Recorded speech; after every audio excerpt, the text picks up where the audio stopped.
सुस्वागतम, स्वागतम स्वागतम स्वागतम. आज आपण जागतिक निसर्ग संवर्धन दिवस साजरा करण्याच्या निमित्ताने वेबिनारच्या मार्फत एकत्र झालेले आहोत. आजच्या कार्यक्रमाची सुरुवात तशी माननीय श्री उद्धव बाळासाहेब ठाकरे मुख्यमंत्री महाराष्ट्र राज्य यांच्या ऑडिओ व्हिडिओ संदेशाद्वारे होणार होती. तसं त्यांचा शुभ संदेश आमच्या कार्यालयात प्राप्त झालेला आहे.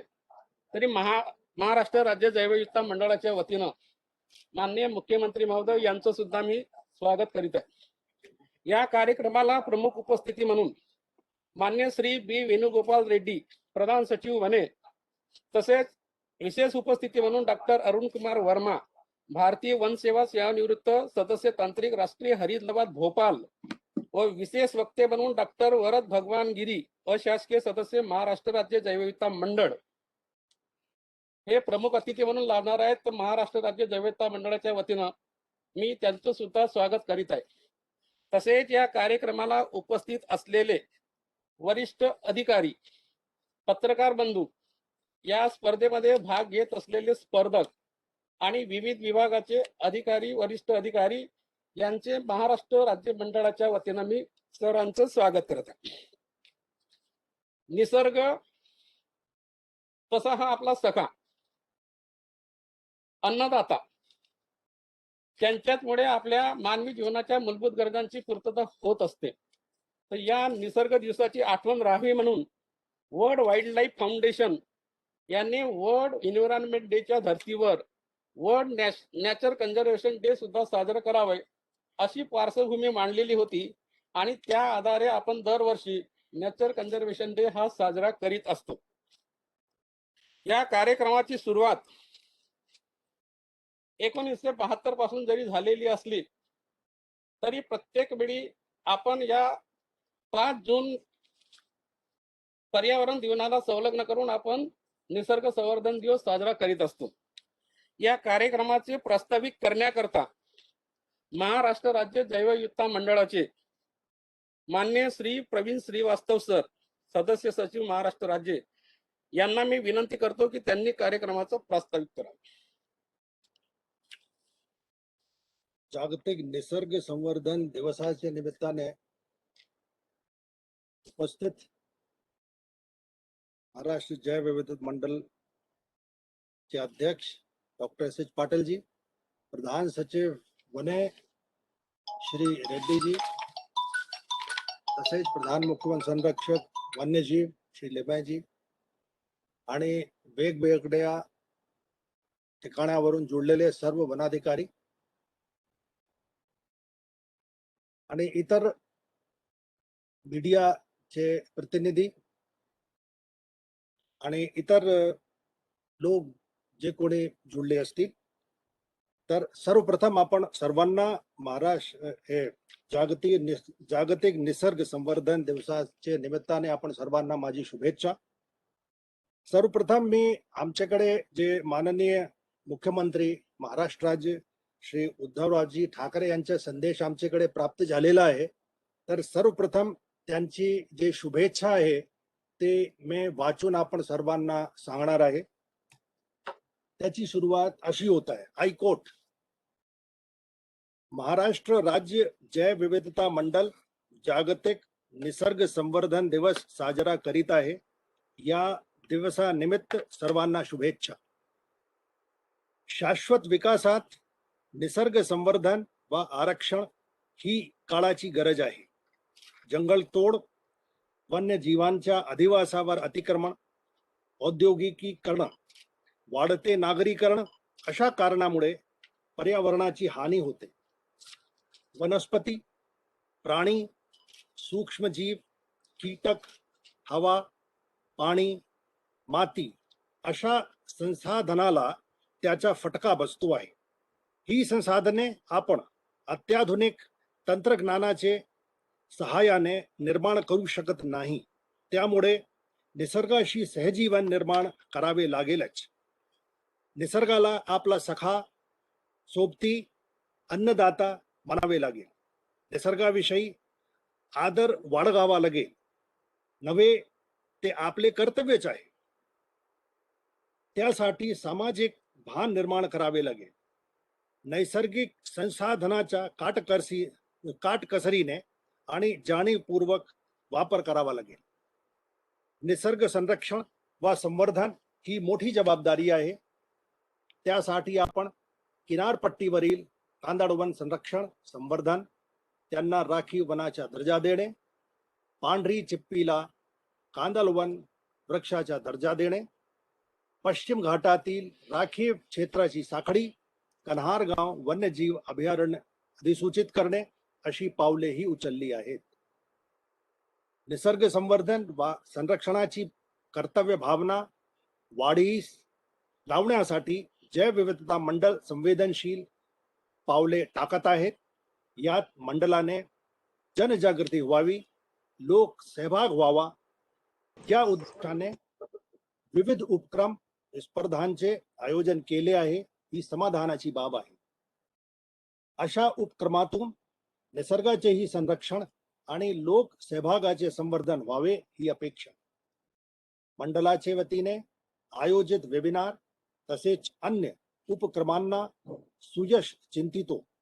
यात सहभागी तज्ञ, अभ्यासक, प्रशिक्षणार्थी आदी सर्वांनाच जागतिक निसर्ग संवर्धन दिवसा निमित्त शुभेच्छा देतो.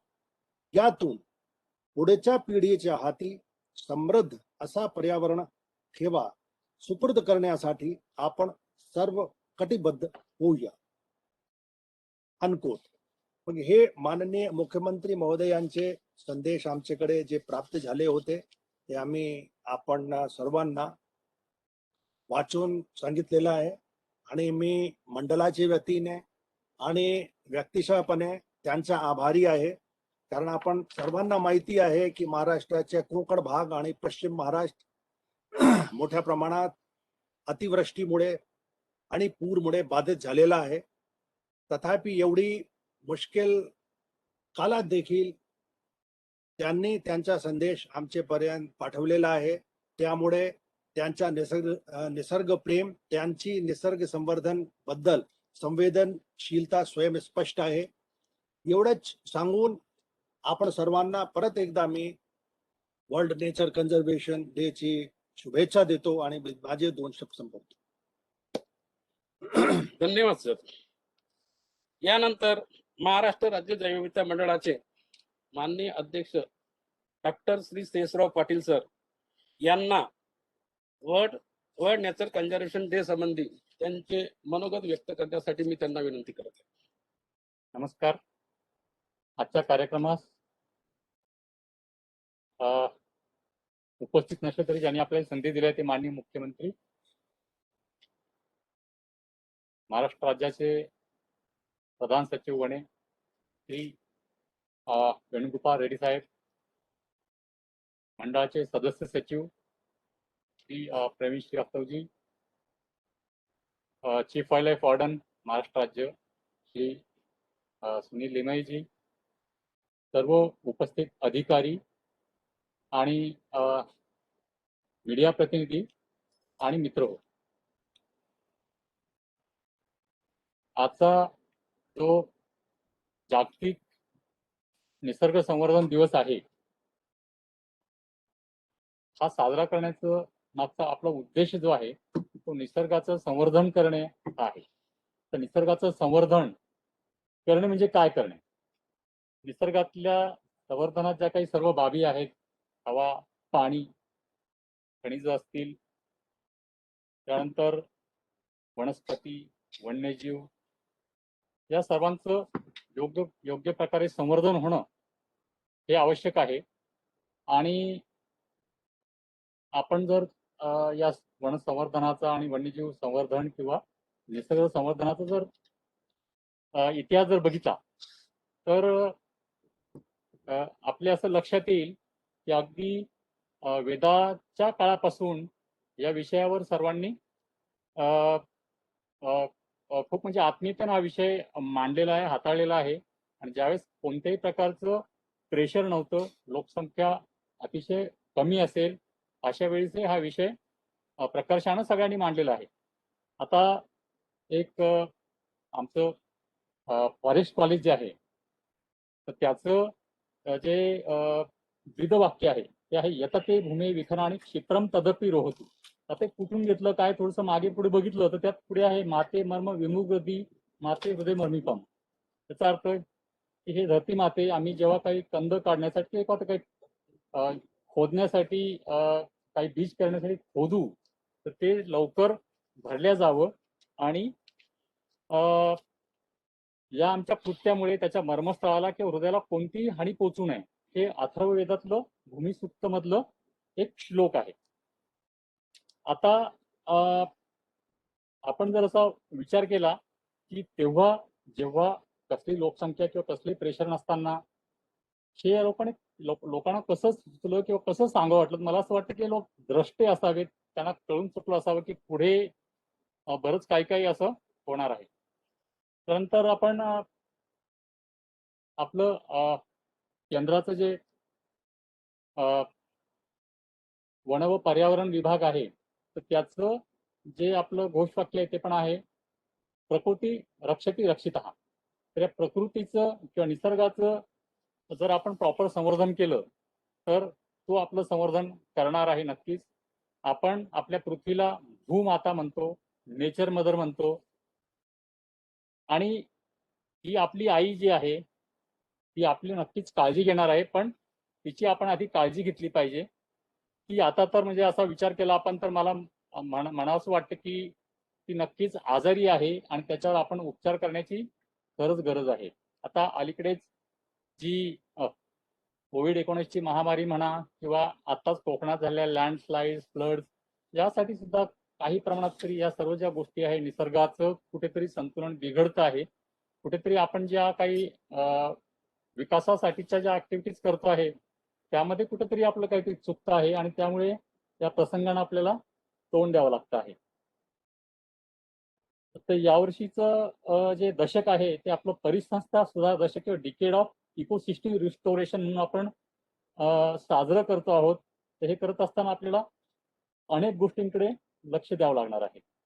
आता आपण शासन स्तरावर जर विचार केला तर आपली राष्ट्रीय उद्यानं, अभयारण्य, संवर्धन राखीव क्षेत्र यामधून आपण निसर्ग संवर्धनाचं काम करतच आहे. उद्या आपण जागतिक व्याघ्र दिवस साजरा करतो आहोत. यामध्ये व्याघ्र किंवा वाघ किंवा एखादा इंडिव्हिज्युअल प्राणी जेव्हा आपण त्याचं संवर्धन करतो, त्या इंडिव्हिज्युअल प्राण्याचं संवर्धन आहे, तर सर्व त्या निसर्गाचं खरं संवर्धन होत असतं. आपल्याकडे निसर्ग पर्यटन जे आहे, तर त्या निसर्ग पर्यटनासाठी पण आपण काही एंट्री फीज वगैरे घेतो आणि त्याच्या बदल्यात आपण तिथलं जे काही नैसर्गिक वातावरण आहे ते चांगलं राहावं या दृष्टीने प्रयत्न आपण करत असतो. आपल्याकडे स्वर्गीय उत्तमराव पाटील जैविक उद्यान आपण निर्माण केलेले आहेत. त्यानंतर राष्ट्रीय हरित सेना हे एक उपलब्ध, या मार्फत आपण थोडंफार आपण काम आपलं करत असतो. आपल्याकडे आता वन अधिनियम आहेत, वन्यजीव अधिनियम आता आहेत, वन संवर्धन अधिनियम किंवा जैविकता नियम, ते सर्व शासन स्तरावरून जेवढं काही शक्य असेल तितकं सगळं आपण करतो आहोत. तरी पण प्रत्येकाने आपला एक खारीचा वाटा उचलणं आवश्यक आहे. आणि आपलं यावर्षीचं जैविकता वर्ष जे आहेत त्याचं जे थीम आहे ती आहे आम्ही आहोत समाधानाचा भाग. तर त्यामुळे प्रत्येकाने आपण जो काही याचा ऱ्हास केलेला आहे, विनाश जो केलेला आहे, प्रत्येकाने आपला खारीचा वाटा जर उचलला आणि या संवर्धनात सहभागी जर आपण झालो, नक्कीच हे निसर्ग संवर्धन किंवा नेचर कन्झर्वेशन जे आहे ते योग्य प्रकारे होईल यात मला शंका वाटत नाही.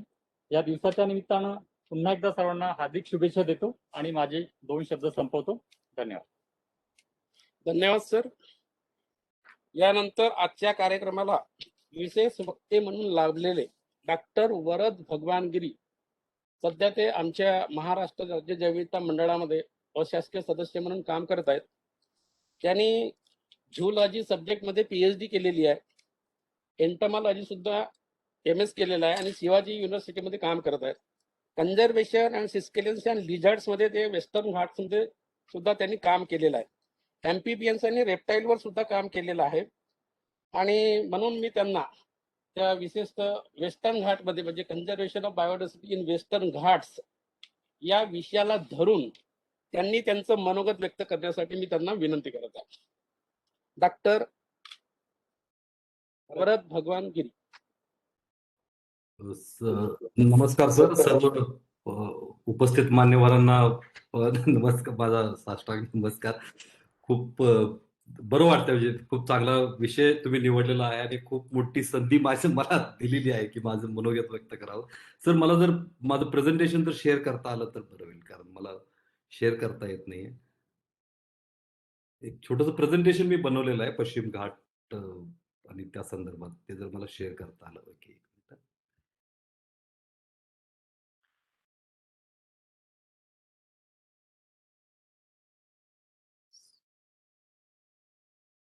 सर, दिसतंय ना presentation?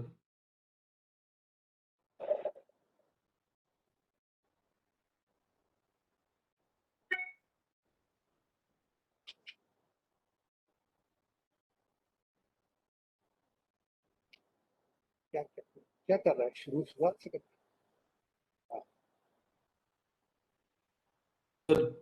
Is my presentation visible? Yes, sir. Yes, it's visible. Yes, sir. Yes, sir. Visible. म्हणजे प्ले केलं की ऑटोमॅटिक पुढे जायला लागलं, तरी पण मी हे करतो.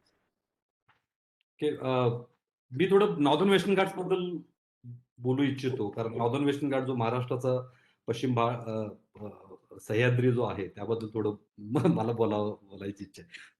पण ते सुरू करण्यापूर्वी पश्चिम घाट म्हणजे नक्की काय हे जर जाणून घेणं तसं खूप गरजेचं आहे. कारण Paschim Ghat is one of the oldest mountain ranges आपण म्हणतो. म्हणजे भारतातल्या ज्या पर्वतरांगा आहेत त्यातील पश्चिम घाट जी आहे ती सर्वात ओल्ड आहे. 150 मिलियन वर्षापूर्वी ज्यावेळेला भारत आफ्रिकेशी निगडीत होता तेव्हापासून ती पर्वतरांग आहे. हे त्या पर्वतरांगेचं महत्व अधोरेखित करतं. म्हणजे सर्वात जुनी अशी पर्वतरांग, त्यामुळं हिचं संवर्धन हे त्या दृष्टीने खूप महत्वाचं आहे. आता पश्चिम घाट जर आपण बघू तर तो पूर्णपणे 1600 किलोमीटरचा जो माउंटन रेंज आहे, जे गुजरात पासून सुरू होते ते कन्याकुमारी पर्यंत जाते, असं ते एक मोठी माउंटन रेंज आहे. त्या महत्व जर आपण पश्चिम घाटाचं काय आहे हे जर बघायला गेलो तर त्यामध्ये rainfall is something which is really really very important. पश्चिम घाट महत्वाचा का आहे? कारण बऱ्यापैकी रेनफॉल जो आहे तो गव्हर्न करण्याचं, भारतामध्ये रेनफॉल गव्हर्न करण्याचं सर्वात मोठं काम जर कोण करत असेल तर हा पश्चिम घाट करत असतो. आणि हे आता आपल्याला ह्यामध्ये डिटेल जायची काय गरज नाही. दुसरं, बऱ्यापैकी जे वॉटरशेड आहेत, म्हणजे बऱ्यापैकी ज्या नद्यांचा जो उगम आहे तो या पश्चिम घाटातून होत असतो, पश्चिम घाटातून होतोय. आणि हे आता आपण बघतोय काय काय सध्या जे प्रॉब्लेम चालू आहेत, महापूर वगैरे येत आहेत वगैरे, सगळं जे काय आहे ते, आणि हे पश्चिम घाटातूनच सुरू होणाऱ्या गोष्टी आहेत त्या सगळ्या. दुसरं, पश्चिम घाट जर तुम्ही बघाल तर त्याची विभागणी अशी 3 प्रकारे केली गेलेली आहे. एक सदर्न वेस्टर्न घाट्स जो कन्याकुमारी पासून सुरू होतो आणि पालघाट पर्यंत आहे. पालघाट गॅप म्हणून आहे, ज्यामध्ये एक 26 किलोमीटरचा गॅप आहे, जिथं पर्वत रांगा वगैरे काय नाही आहेत. तिथंपर्यंत जो वेस्टर्न घाट्स आहे त्याला सदर्न वेस्टर्न घाट्स म्हणतात. तिथं जर तुम्ही बघाल तर तिथली डायव्हर्सिटी खूप खूप वेगळी आहे, खूप रिच आहे, कारण तिथल्या पर्वताची उंची जी आहे ती फ्रॉम 0 to 2000 प्लस मीटर्स पर्यंत आहे. डायव्हर्सिटी ऑफ हॅबिटाट्स खूप आहे, diversity of different micro climatic conditions are there, आणि त्यामुळे तुम्हाला तिथली डायव्हर्सिटी सुद्धा खूप वेगळी बघायला मिळते.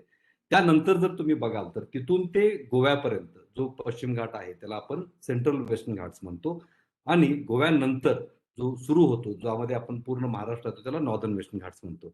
ओके. पश्चिम घाटाचं आणखी एक महत्व म्हणजे ह्यामध्ये कितीतरी कम्युनिटीज आज सर्व्हाइव्ह करतायत. म्हणजे मगाशी मी बघितलं की पावसा आहे, नद्या आहेत, या सर्वांचा जर तुम्ही विचार कराल तर there are so many people who are surviving here. म्हणजे पश्चिम घाटाच्या आधारावर अर्धा भारत आज जिवंत आहे असं म्हणायला काही हरकत नाही, आणि हे आपण बघतोय ते खूप महत्वाचं आहे. त्या दृष्टीनं पश्चिम घाटाचं महत्व हे खूप आणि खूप महत्वाचं आहे. नुसताच पश्चिम घाट आणि त्याच्याशी असोसिएटेड असणारे काही जिल्हे वगैरे असं नाही, तर संपूर्ण अर्धा भारत किंवा संपूर्ण भारताची जे काय इकोसिस्टीम आहे ते मेंटेन करण्याचं काम हे पश्चिम घाट करतोय. त्यामुळे पश्चिम घाटाचं महत्व खूप आहे.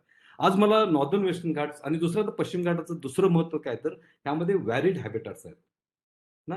म्हणजे तुम्ही कितीतरी प्रकारचे हॅबिटॅट्स तुम्हाला पश्चिम घाट ह्या पर्वत रांगेमध्ये बघायला मिळतात. नुसतीच ती पर्वत रांग नाही तर ह्यामध्ये असंख्य प्रकारचे हॅबिटॅट सुद्धा आहेत.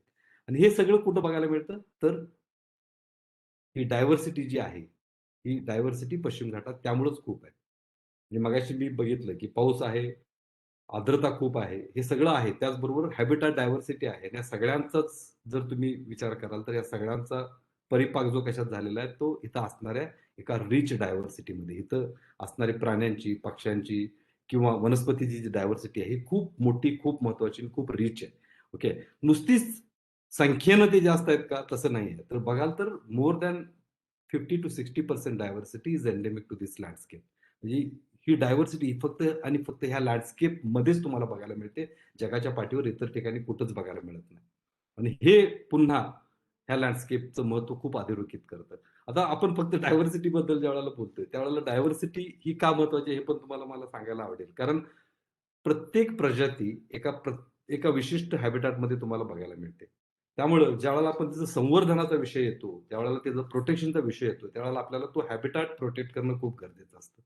त्यामुळं protection of these species will lead to the protection of varied habitats, which ultimately get converted into the protection of the entire landmass, which we call as Western Ghats today. त्यामुळे इथल्या प्रत्येक प्रजातीचं महत्व तसं त्या दृष्टीनं खूप महत्वाचं आहे. आणि त्या जाणून घेणं, त्या कशा राहतात, कुठं राहतात हे जाणून घेणं हे त्या दृष्टीनं तितकंच महत्वाचं होतं. ओके. नुसतंच आपण इथली जैवविविधताच बघतोय, पण तसं आहे का? तर पश्चिम घाटामध्ये खूप मोठं कल्चर सुद्धा आहे. there are so many communities which live here in the Western Ghats. हे परत आणखी वेस्टर्न घाटचं महत्व खूप अधोरेखित करतं. आणि ह्या कम्युनिटी ज्या आहेत त्या वेस्टर्न घाट्समध्ये वर्षानुवर्ष राहत आलेल्या आहेत. त्यामुळे इथं कसं राहायचं, इथल्या बायोडायव्हर्सिटीचा सदुपयोग कसा करायचा ह्या या कम्युनिटीजना माहित आहे. त्यामुळे ह्या कम्युनिटीचं कन्झर्वेशन सुद्धा तितकंच महत्वाचं आहे. कारण त्यांच्यामुळं आपल्याला बायोडायव्हर्सिटी कन्झर्वेशनसाठी खूप मदत आणि महत्व हे मिळणार आहे. अच्छा. हे नुसतंच आपण भारतापुरतं मर्यादित आहे का? तसं नाही आहे. वर्ल्ड हेरिटेज युनेस्कोनी सुद्धा त्या माउंटन रेंज जी आहे, पश्चिम घाट आहे, त्याची नोंद घेतलेली आहे.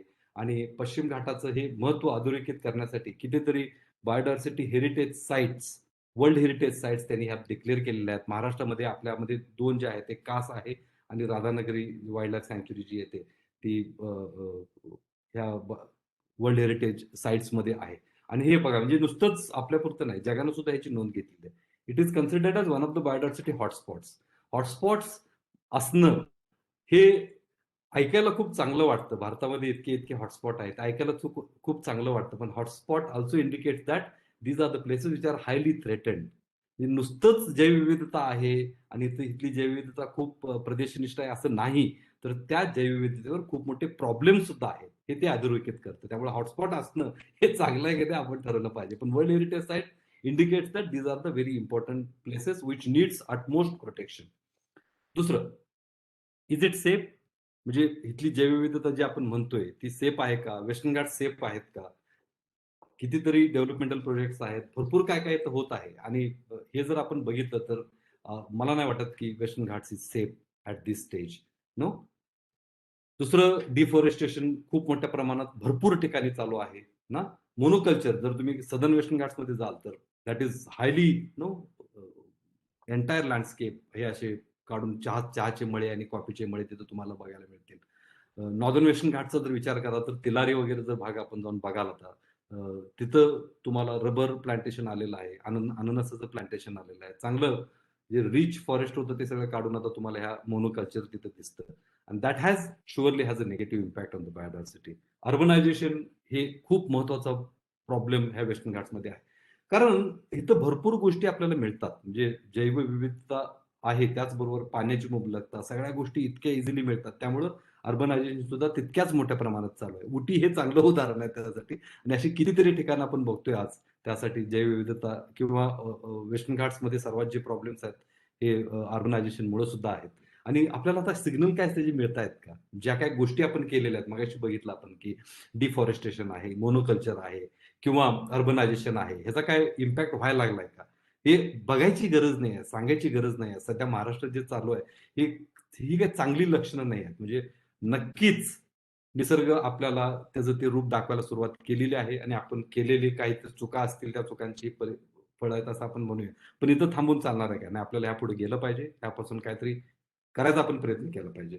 ओके, थोडं नॉर्दर्न वेस्टर्न घाट्स बद्दल बोलायचं तर northern Western Ghats another very unique landscape ना. पश्चिम घाटामध्ये जो आपला सह्याद्री जो आहे, गोव्यापासून सुरू होतो, म्हणजे आंबोलीपासून तेलारीपासून सुरू होतो ते आपल्या तापी रिव्हर वगैरे जे आहे तिथपर्यंत जातो.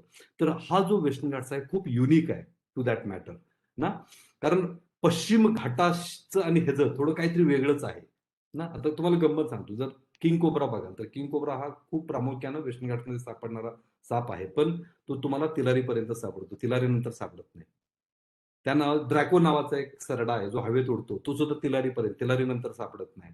म्हणजे असं का होतं? कारण इथं होणाऱ्या चेंजेस जे आहेत, तिथल्या वनस्पतींचे बदल असतील किंवा तिथल्या हॅबिटाट्समध्ये जर तुम्ही बघाल ते थोडे वेगळे आहेत, त्यामुळे आपली इथली डायव्हर्सिटी सुद्धा अत्यंत वेगळी आहे. म्हणजे संख्येनं जरी आपण कमी असलो सदर्न वेस्टर्न घाट्स किंवा मिडल वेस्टर्न घाट्सपेक्षा, पण इथं असणारी जी जैवविविधता आहे ती खूप प्रतिष्ठित आहे, खूप महत्वाची आहे आणि तितकीच महत्वाची आहे. ओके, ते का हे पण थोडं आपण बघूया. दुसरं, इथल्या हॅबिटॅटचा जर आपण विचार केला तर हॅबिटॅट डायव्हर्सिटी सुद्धा खूप खूप खूप वेगळी आहे ना. मगाशी मी तुम्हाला हे एक सांगायचं राहिलं, ज्या वेळेला भारत अशा आफ्रिकेतून निघाला आणि वर येत होता त्यावेळेला डेक्कन ट्रॅप व्हॉल्कॅनिझम नावाचा एक खूप मोठा इव्हेंट झाला होता. म्हणजे लावा जो होता, डेक्कन ट्रॅप लावा, हा 3 ते 4 मिलियन वर्ष कंटिन्युअसली तो होत होता आणि त्यावेळेला बऱ्यापैकी आपला नॉर्दर्न वेस्टर्न घाट्स हा त्यात अफेक्टेड झालेला आहे. त्यामुळे आपल्याकडची जर माउंटनची हाईट बघाल तर ती 1000 मीटरच्या आजूबाजूला आहे आणि असे थोड्या माउंटन रेंजेस आहेत जे दे क्रॉस 1000 मीटर्स. म्हणजे तुम्हाला महाबळेश्वर असेल किंवा कळसुबाई वगैरे इकडच्या हे आहेत त्या 1000च्या वर आहेत. आणि जिथे तिथं 1000 मीटरच्या वर आपण गेलोय तिथे तुम्हाला काहीतरी वेगळी जैवविविधता तिथे मिळते. अच्छा, आपल्या नॉर्दर्न वेस्टर्न घाटचा जर विचार केला तर इथं आपल्याकडं मेगा डायव्हर्सिटी तशी, मेगा बायोडायव्हर्सिटी तशी खूप कमी आहे. म्हणजे मोठे मोठे प्राणी तसे खूप कमी आहेत, पण जे छोटे प्राणी आहेत त्यांची संख्या खूप जास्त आहे आणि ती खूप वेगळ्या पद्धतीचे आहेत आणि फक्त आपल्या भागात सापडणारेच आहेत. ओके, आणि इथं तुम्हाला जे रॉकी प्लॅट्यूज मिळतात, ज्याला आपण सडे म्हणतो, सड्यांचं जे आहे ते सुद्धा युनिक हॅबिटाट आहे, जे फक्त आपल्या महाराष्ट्रातच मोठ्या संख्येत आपल्याला बघायला मिळतं. तसे सडे तुम्हाला माउंटनच्या पर्वतांच्या टॉपला आहेत आणि खाली समुद्र सपाटीच्या जवळ सुद्धा आहेत. आणि ह्या सड्यांचं महत्व सुद्धा तितकंच महत्वाचं आहे. सडे खूप महत्वाचे आहेत. They are endemic to the Western Ghats and they have a unique biodiversity. तिथं तुम्हाला एक वेगळी जैवविविधता सड्यावर बघायला मिळते. सर्वात चांगलं उदाहरण म्हणजे कासचं पठार ना, अत्यंत चांगलं उदाहरण आहे. कासचं पठार आपल्याला ह्या सड्यांचं महत्व अधोरेखित करून देतं आणि असे असंख्य सडे आज आपल्या नॉर्दर्न वेस्टर्न घाट्समध्ये आहेत आणि त्यांचं संवर्धन होणं खूप गरजेचं आहे. आता सडे का वाचवायचे? कारण सडे जर बघाल दे आर लाईक स्पॉन्ज, ते अशी स्पॉन्ज सारखे आहेत. पावसाळ्यात पडणारं पाणी ते तिथं साठवून घेतलं जातं आणि त्या पाण्याचं व्यवस्थित निचरा आजूबाजूच्या भागामध्ये त्या सड्यांच्या थ्रू केला जातो. त्यामुळे हे सडे वाचणं त्या दृष्टीने खूप महत्वाचं आहे. तसंच जर तुम्ही बघाल तर गेल्या 8 ते 10 वर्षामध्ये किंवा 15 वर्षामध्ये या भागात लोकांनी संशोधन सुरू केलं. मी 2001 मध्ये ज्यावेळेला मी Bombay natural history society join केली त्यावेळेला मी म्हटलेलं की मला या भागात काम करायचं. आणि कित्येक लोक माझ्यावर हसत होते, अरे म्हटलं या भागात काय भेटत नाही तर तू काम नको करू. मी म्हटलं नाही, काय भेटत का नाही ते तर बघूया म्हणून आम्ही काम सुरू केलं. त्यावेळेला लक्षात आलं की लोकांचा जो गैरसमज होता की इकडं काय भेटत नाही तो नक्कीच चुकीचा होता. मग आम्ही संशोधन करताना लक्षात आलं की आपल्याकडची डायव्हर्सिटीच टोटल वेगळी आणि काम करायला लागलो. नवीन लोक खूप ऍड होत गेली आणि गेल्या 10 ते 20 वर्षात कितीतरी नवीन प्रजातींचा शोध या पश्चिम घाटात, महाराष्ट्राच्या पश्चिम घाटात लागलेला आहे. आणि हे जर नवीन प्रजाती बघाल तर ह्या प्रामुख्यानं तुम्हाला फ्रेश वॉटर क्रॅब्स असतील, जे तेजस ठाकरे यांनी काम सुरू केलेलं आहे. अँपिबियन्स रेप्टाईलचं काम जे वेगवेगळ्या ग्रुप सध्या करतायत. पुण्यातला ग्रुप आहे, BNHS होतं. मी थोडं बहुत काम केलेलं आहे. आम्ही सर्वांनी मिळून एकत्र अँपिबियन्स रेप्टाईल केलेलं होतं. थोडं बहुत स्पायडरचं काम आहे. पण इतर जे ग्रुप आहेत त्यावर अजून म्हणावं तसं काम झालेलं नाहीये आणि ते काम जर आपण वाढवलं तर नक्कीच असंख्य नवीन प्रजातींचा शोध ह्या भागातनं लागल्याशिवाय राहणार नाही. दुसरं, कितीतरी प्रजाती ह्या पॉइंट एंडेमिक आहेत आणि हे पुन्हा या भागाचं महत्व अधोरेखित करतं. मगाशी मी तुम्हाला सांगितले ना, इथले सडे हे खूप महत्वाचे आहेत. आता सड्यांचं महत्व नुसतंच त्या पाण्यासाठी नाही तर त्याबरोबरच तिथं आढळणारे जीव सुद्धा तितकेच महत्वाचे आहेत. आता हे जे टोड आहेत, एक 2 टोड आहेत, जे फक्त आणि फक्त महाराष्ट्रातच सापडतात. जगामध्ये ह्या प्रजातीचे टोड फक्त आपल्याकडेच सापडतात. एक कोयनेमध्ये सापडतो, एक आंबोलीत सापडतो. आणि ते सुद्धा त्या भागास पुरतेच सापडतात. बाकी तुम्हाला दुसरीकडे कुठे दिसणार नाहीत ना. आणि या टोडचं पण तुम्ही जैवविविधता त्यांचं जर जीवनशैली वगैरे जे बघाल, ती अत्यंत वेगळी आहे. मग ह्यांचं संवर्धन खूप गरजेचं आहे. ज्यावेळेला आपल्याला सडे वाचवायची वेळ येते, त्यावेळेला ह्या प्राण्यांचं संवर्धन करणं गरजेचं आहे. मग ह्या प्राण्यांच्या संवर्धनासाठी आपल्याला काय, तर ही कशी जगतात ते बघणं गरजेचं आहे. आणि हा अभ्यास ज्यावेळेला आपल्याकडे असेल, त्यावेळेला नॉर्दर्न वेस्टर्न घाट्स मधल्या ज्या युनिक हॅबिटॅट्स आहेत, त्यांचं कन्झर्वेशन नक्कीच शक्य आहे. त्यामुळे पॉइंट एंडेमिझम मध्ये सापडणारे जे प्राणी आहेत, त्यांचा अभ्यास हा तितकाच महत्वाचा असतो. दुसरं, ही एक पाल आहे. ही तुम्हाला चाळकेवाडीच्या प्लॅट्यूवरच सापडते. जगामध्ये फक्त आणि फक्त ही चाळकेवाडी प्लॅट्यूवरच सापडते. असं का झालं असेल? काही ना काहीतरी त्यात हे असेल ना, त्यामुळे it is only endemic to the northern Western Ghats.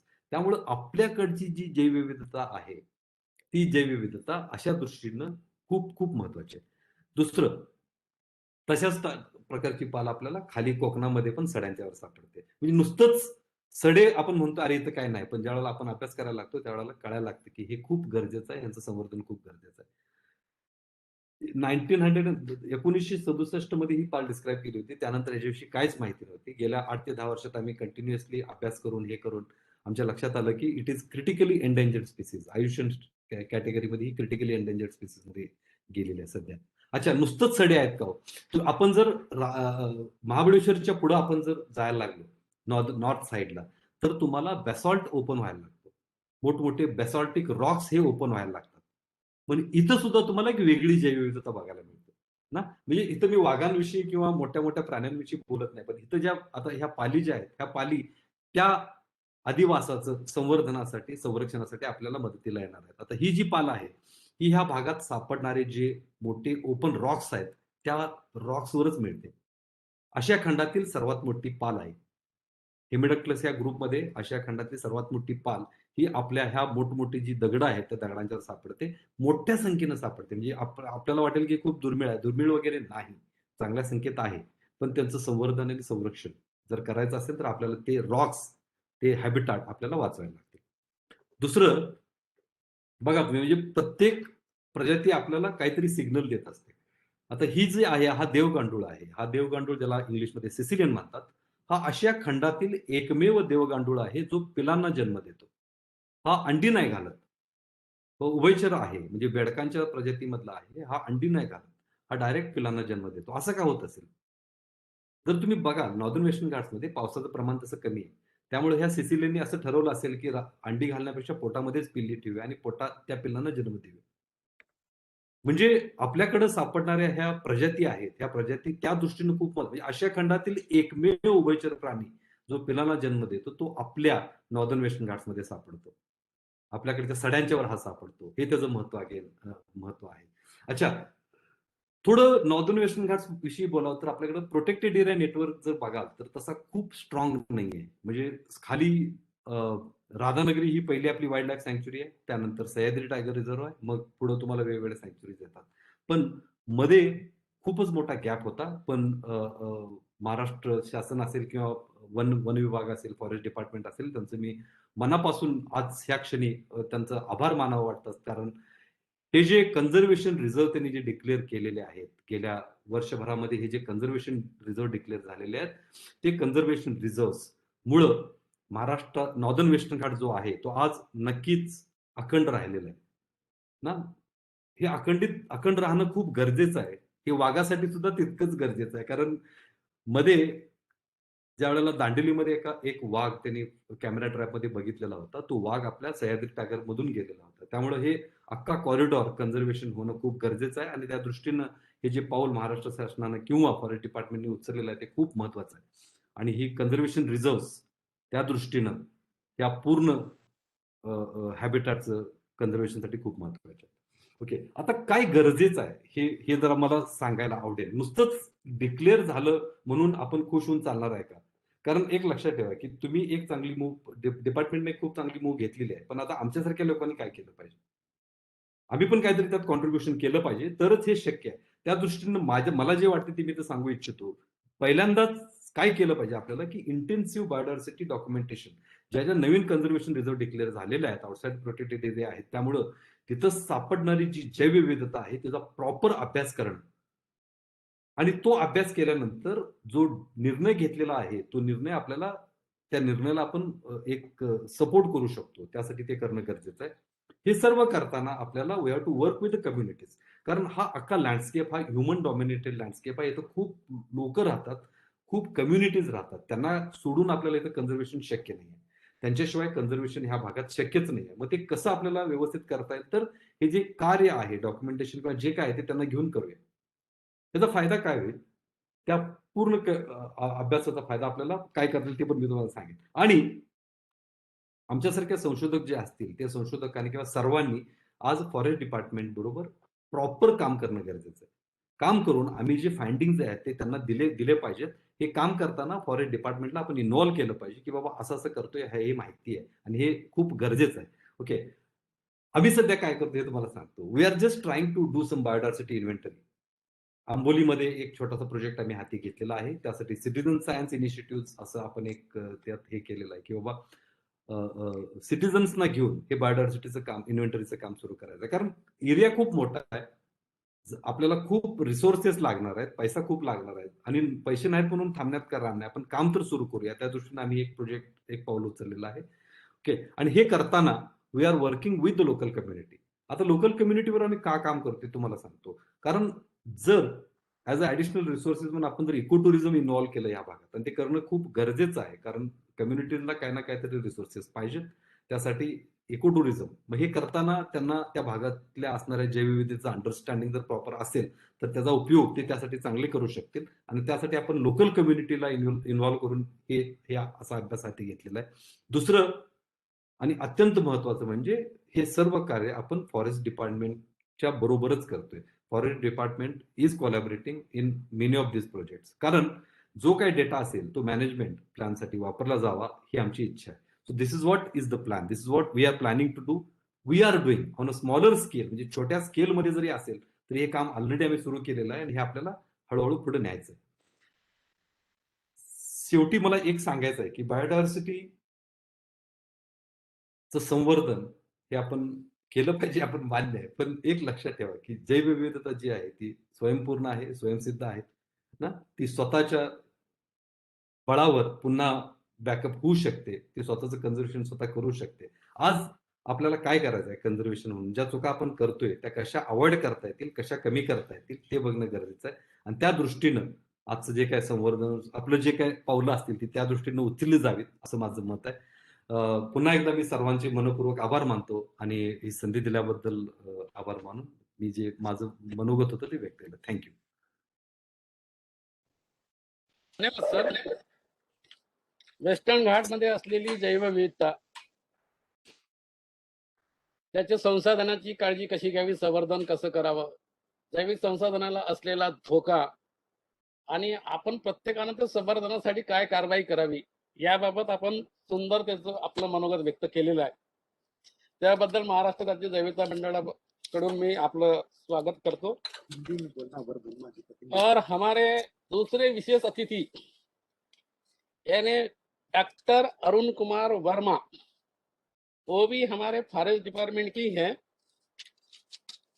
और वो 1986 के IFS ऑफिसर है और अभी राष्ट्रीय हरित लवाद भोपाल में एज ए टेक्निकल मेंबर करके काम कर रहे हैं. उन्होंने फिजिक्स में MSc किया और पोस्ट ग्रेजुएट पब्लिक पॉलिसी और मैनेजमेंट में किया है. 32 साल फॉरेस्ट डिपार्टमेंट में एडमिनिस्ट्रेटिव एंड मैनेजमेंट करके काम किया है और गवर्नमेंट ने उनको मेंबर्स करके director on board of power finance corporation limited में नॉमिनेट किया है गवर्नमेंट. और अभी फिलहाल वो मेंबर्स टेक्निकल एज NGT में काम कर रहे भोपाल में. मैं उनसे अनुरोध करता हूं कि कृपया आज के सब्जेक्ट के बारे में वो अपना मनोगत व्यक्त करें. Sir, doctor Arun Kumar Verma sir. नमस्कार और आपका बहुत बहुत आभार हमारा परिचय देने के लिए. दोस्तों मुझे क्षमा करेंगे कि मैं मराठी में नहीं बोल सकता मैं हिंदी में बोलने की कोशिश कर रहा हूँ।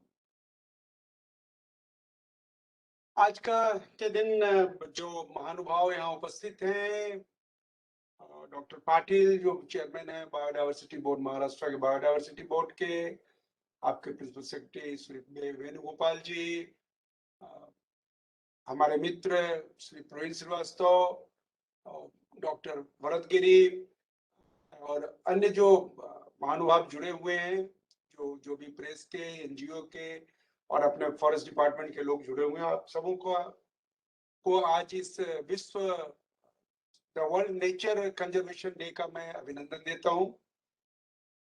मुझे खुशी है कि आज आपके बीच होके मैं थोड़ी ऐसी बातें कर सकता हूं जो कंजर्वेशन को लीगल एंगल से देखने की, जो कहाँ जरूरत है और कैसे जरूरत है, इसके विषय में मैं थोड़ी बातें कर सकता हूँ आपसे। हमें सबसे पहले ये सोचना चाहिए कि जब भी हम बात करते हैं नेचर कंजर्वेशन के, what do we mean by nature? I mean I don't want, कोई जरूरी नहीं है कि हम इसकी कोई दार्शनिक व्याख्या में चले, कोई दार्शनिक परिभाषा में चले। एक सामान्य व्यक्ति जो समझता है नेचर से, उसकी उस तरीके से की परिभाषा में चले। तो नेचर से जो हम समझते हैं वो लैंड समझते हैं, वाटर समझते हैं, फॉरेस्ट समझते हैं, वाइल्ड लाइफ समझते हैं, मिनरल समझते हैं, स्काई समझते हैं, सी समझते हैं, थिंग्स लाइक दैट। जो हमारे चारों ओर पड़ा हुआ जो चीज है, ऐसी चीजों को हम नेचर से समझते हैं। और ये जो चीजें बनती हैं, इनके बीच जो संबंध है और जैसी प्रक्रियाएं चलती रहती है, वो सब नेचर का भाग होता है। इनका जो स्वरूप है, इनके बीच जो प्रतिक्रियाएं चलती रहती है, जो संबंध बना हुआ है, वह सब कुछ नेचर का भाग है। फिर इस नेचर को हम चाहते हैं सुरक्षित करें।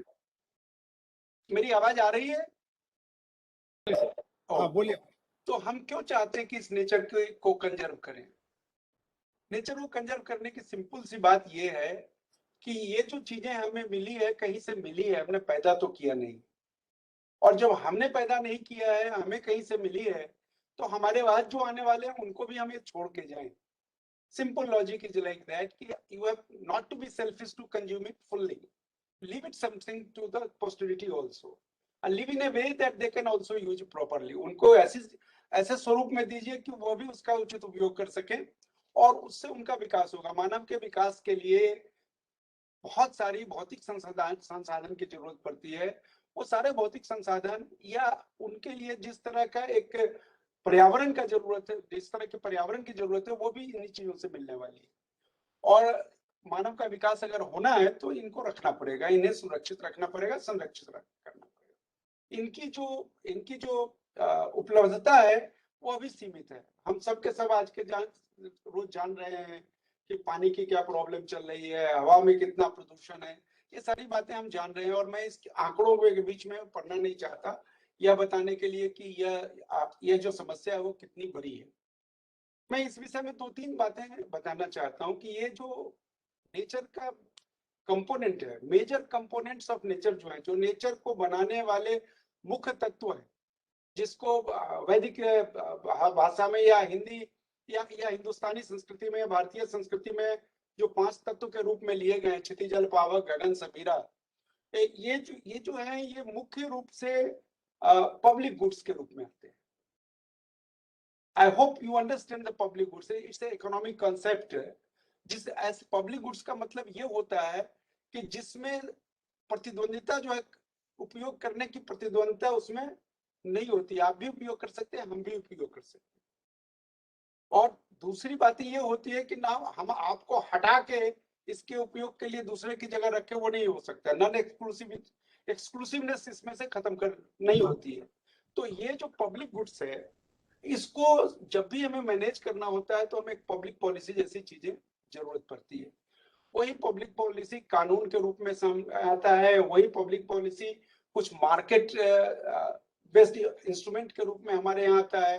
कार्बन ट्रेडिंग की बातें हम सब लोग जानते हैं, तो मार्केट बेस्ड इंस्ट्रूमेंट के रूप में आता है। वही जब बहुत सारे हमारे पास कानून हैं, जिन कानूनों का उपयोग करके हम अपनी प्राकृतिक संपदाओं का संरक्षण कर रहे हैं, तो वो जो है हम कानून जो लेके आते हैं वो एक कमांड एंड कंट्रोल का कॉन्सेप्ट लेके आते हैं, एक रेगुलेटरी मैकेनिज्म लेके आते हैं, नियमन करने का एक तंत्र बनाते हैं, और दूसरी ओर हमारे पास जो है बाजार में जो जिसका उपयोग हो सकता है वो ऐसी चीजें भी रखते हैं। एक बहुत बड़ा प्रॉब्लम क्या होता है पर्यावरण के विषय में कि एक व्यक्ति जो काम करता है उसका असर बहुत सारे लोगों पे पड़ता है। अगर मेरे कारण श्री श्रीवास्तव को कोई मुश्किल होती हो तो मैं और श्रीवास्तव साहब बैठ के उसके लिए कोई समझौता कर सकते हैं, उसका निदान निकाल सकते हैं। लेकिन मेरे कारण अगर आज आप सबों को दिक्कत हो रही हो तो शायद हम एक दूसरे के साथ मिलकर कोई निदान नहीं निकाल पाएंगे। ट्रांजैक्शन कॉस्ट बहुत अधिक होगा, प्रोबेबली इतना टाइम लगेगा कि हम उतना इन्वेस्ट नहीं कर सकते हैं टाइम अभी। तो वैसी स्थिति के लिए गवर्नमेंट को, रेगुलेटर को इंटरवीन करना है। तो ये जो है नेचर कंजर्वेशन के लिए ऐसी दो मान्यताएं, दो तरीके अभी विश्व में व्याप्त हैं, और भारत में हम इन दोनों का सम्मिश्रण उपयोग में ला रहे हैं, जो कंट्रोल एंड कमांड का भी कॉन्सेप्ट रख रहा है और जहां पर मार्केट बेस्ड इंस्ट्रूमेंट भी काम कर रहे हैं।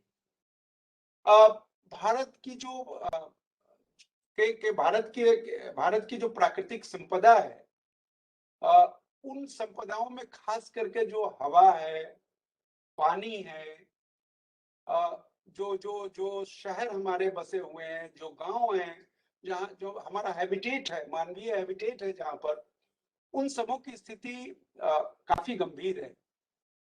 हम अच्छी बातें जो भी कर लें, फैक्ट है कि इस देश का 252 river stretches are highly polluted. It includes Ganga, it includes Jamuna, and it crosses the whole country. Similarly, there are 102 cities in our country जो ambient air quality को attain नहीं कर पाए हैं अभी तक, और इसके कारण हर सिटी का अलग अलग कारण है। कहीं पर वेहिकुलर पोल्यूशन ज्यादा हो गया है, तो कहीं पे किसी दूसरे का, कहीं पर इंडस्ट्री ज्यादा ऐसी आ गई है कि इमिशन बहुत अधिक हो रहा है। भारत जो है पूरे विश्व में आज के दिन इमिशन के दृष्टिकोण से तीसरे नंबर पे है। यह बात दूसरी है कि हम एक विकासशील देश हैं और अभी एक विकसित देश के बराबर होने में, और या हमारी जो सामान्य जनता है उन सबों को एक minimum guaranteed quality of life देने के लिए हमें विकास करना ही पड़ेगा, और हम अधिक इमिशन करेंगे ही। हमारा पर कैपिटा इमिशन बहुत कम है अन्य देशों के सापेक्ष में, लेकिन टोटल इमिशन, क्योंकि हमारी पॉपुलेशन बहुत अधिक है, इसलिए उस टोटल इमिशन में हम आज के दिन तीसरे स्थान पे आते हैं। तो कहीं ना कहीं कोई ना कोई जरूरत है कि हम अपने पॉल्यूशन को कंट्रोल करें। इस पॉल्यूशन को कंट्रोल करने के लिए अगर आप थोड़ा इतिहास में जाएं तो देखेंगे कि 1947 के पहले कानून बहुत कम था। स्वतंत्रता के पहले देश में पर्यावरण संबंधित बहुत कम कानून थे। नेचुरल रिसोर्स को कंट्रोल करने के लिए, उनको संरक्षित करने के लिए, उन्हें संवर्धित करने के लिए कम कानून थे। एक तो शुरू के दिनों से जो भारतीय संस्कृति है उसमें नेचर की वर्शिप करने की, नेचर की पूजा करने की, प्रकृति की पूजा करने की आदत है। हम पृथ्वी की पूजा करते हैं, पृथ्वी को माँ कहते हैं, पानी की पूजा करते हैं, अग्नि की पूजा करते हैं, वृक्ष की पूजा करते हैं, हम श्री की पूजा करते हैं, वो हमारी दुर्गा का वाहन है। तो ऐसी हमारी जो संस्कृति रही है, इस देश की जो संस्कृति रही है, वो सांस्कृतिक रूप से हम प्राकृतिक संपदाओं का, संसाधनों का की पूजा करते थे या उससे जुड़े हुए थे और उसकी संरक्षण करते थे। ब्रिटिश शासन काल में कुछ कानून बने हैं, खास करके अगर आप देखेंगे तो आईपीसी के में 1860 में जो इंडियन पेनल कोड बनी थी उसमें कुछ धाराएं हैं। उसके 14वें चैप्टर में कुछ धाराएं हैं, जैसे सेक्शन 268 है जिसमें पब्लिक न्यूसेंस के लिए प्रोविजन किया गया था। 269 से 272 तक जो है वो फूड एडल्ट्रेशन की बातें हैं। 277 में कहीं पर भी कोई झरना है, कहीं पर कोई रिजर्वायर है पानी का, नदी की पानी है, उसे अगर आप कहीं भी गंदा कर रहे हैं तो उसको रोकने की व्यवस्था रखी हुई थी। छोटी छोटी व्यवस्थाएं थी, बहुत बृहद रूप में हम लोगों ने इसका विचार उस समय नहीं किया था।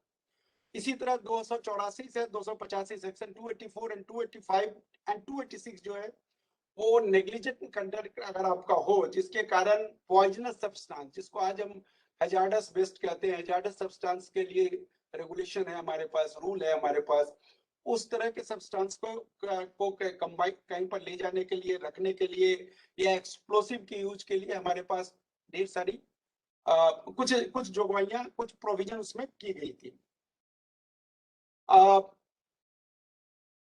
जो एनिमल है आज के दिन, जैसे क्रुएल्टी टू एनिमल की कायदा है, वाइल्ड लाइफ प्रोटेक्शन एक्ट है, उस जमाने में एक अगर किसी तरह की क्रुएल्टी और किसी तरह का आप मिसबिहेवियर एनिमल के साथ करते तो उसके लिए भी 428, 429 ऐसी दो धाराएं हैं इंडियन पेनल कोड में, जिसके अंतर्गत काम होता था। बाद में राज्यों ने भी अपने अपने अलग अलग कुछ कानून बनाए, और खास करके आपके महाराष्ट्र में द शोर न्यूसेंस एक्ट एक बना था बॉम्बे कोलाबा शोर को संरक्षित करने के लिए 1983 में, 1983 में। बंगाल में भी इसी तरीके से बंगाल स्मोक न्यूसेंस एक्ट 1905 में बना था। इसलिए कई ऐसे कानून बने जो पानी को, पृथ्वी को, हवा को संरक्षित करते हैं। फिर भी ये बहुत बृहद नहीं थे। ये बृहद तब से बना जब से कि 47 के बाद से आप चलिए 72 के लगभग तक, जबकि United Nation conference on human environment पे जब भारत ने बहुत ही सक्रिय भाग लिया, उसके बाद से लौटने के बाद से एक कमेटी बनाई गई थी, जिस कमेटी को कहते थे national committee on environmental protection end conservation. ये साइंस एंड टेक्नोलॉजी डिपार्टमेंट के अंदर एक कमेटी बनाई गई थी, जिस कमेटी के ने बहुत सारे रिकमेंडेशंस करा, और उन रिकमेंडेशंस के आधार पे बहुत सारे कानून बनाए गए। भारत में जो सबसे पहला मुख्य कानून आया, जिसके आधार पे हमने अपनी प्राकृतिक संपदाओं को संरक्षित करते हैं, वो उसमें एक वाटर एक्ट कहलाता है, water prevention end control of pollution act 1974, which is popularly known as water act.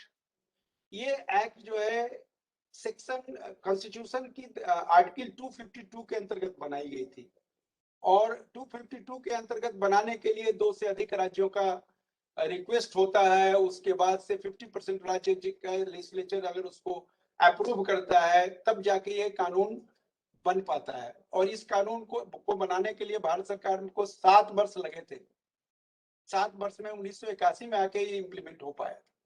इसीलिए उसके बाद से जब एयर एक्ट बनी, air prevention end control of pollution act, तो उसको भारत सरकार ने बंधारण के, संविधान कॉन्स्टिट्यूशन के आर्टिकल 253 के अंतर्गत बनाया, जिसके कारण इंटरनेशनल ट्रीटी को इंप्लीमेंट करने के लिए भारत सरकार को कानून बनाने की सत्ता है स्टेट सब्जेक्ट पे भी।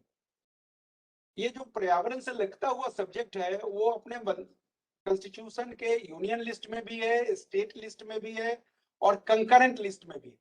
पर्यावरण शब्द तो किसी भी लिस्ट में नहीं है, और रेसिडुअल सब्जेक्ट के रूप में भारत सरकार के अंतर्गत आता है। लेकिन हेल्थ है, सैनिटेशन है, स्टेट लिस्ट में है, फॉरेस्ट है, कंकरेंट लिस्ट में है। इसी तरीके से इंडस्ट्रीज है, मेजर मिनरल्स है, वो सेंट्रल यूनियन लिस्ट में आते हैं। इसलिए कानून बनाने में भी दुविधाएं थी शुरू में। मैं इतना ही कहना चाहता हूं कि काफी दुविधाएं थी। लेकिन एक देश में एक बहुत बड़ी घटना हुई, वो हुई भोपाल की गैस त्रासदी, जो हम सब जानते हैं। और भोपाल गैस त्रासदी के बाद 1986 में भारत सरकार ने एक अम्ब्रेला एक्ट बनाया, जिसे हम एनवायरमेंटल प्रोटेक्शन एक्ट कहते हैं, और उसके अंतर्गत बहुत सारे नियम बनाए गए हैं, जिससे हम नॉइज को कंट्रोल करते हैं या रेगुलेट करते हैं, जिससे हम पोल्ट्री रेगुलेट करते हैं, आज के दिन गौशाला रेगुलेट करते हैं, आज के दिन वाटर कंजर्वेशन करते हैं, बहुत सारी चीज, जिस तरह बैटरी उस बायोमेडिकल वेस्ट को कंट्रोल करते हैं, ढेर सारी चीज, जितनी भी चीजें हैं, ये अम्ब्रेला एक्ट है, वहीं से निकाल के हम लेके आते हैं। और इसके अलावा 2-3-4 डेवलपमेंट्स और हुए। भारत की जो न्यायपालिका है, भारत की जो जुडिशियरी है, उसने बहुत एक्टिव रोल किया और इंटरनेशनल जुरिस्प्रूडेंस जो इन्वायरमेंट के हो रहे थे, उनको मूर्त रूप दिया देश के केसों में।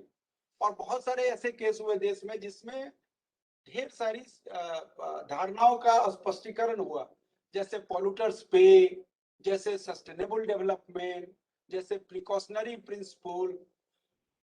बहुत आगे जाके एक डॉक्ट्राइन ऑफ पब्लिक ट्रस्ट भी बना यहाँ पे, जिसका मतलब ये था कि ये भूमि, ये हवा, ये जल, ये सब पब्लिक गुड्स है।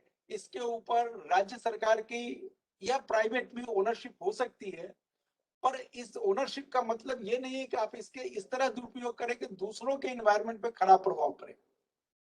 तो ये इस तरह की जो जुरिस्प्रूडेंस की प्रिंसिपल्स हैं, वो काफी डेवलप करते गए। और जुडिशियरी इतना इन्वॉल्व हुई, एक्टिव हुई, बाद में सुप्रीम कोर्ट ने सरकार को एडवाइस करा और लॉ कमीशन ने भी एडवाइस करा, जिसके आधार पर पार्लियामेंट, संसद ने एक कानून बनाया और 2010 में वो कानून पास हुई नेशनल ग्रीन ट्रिब्यूनल की, जिसके आधार पर 2010 के अंत 11 में नेशनल ग्रीन ट्रिब्यूनल की स्थापना की गई।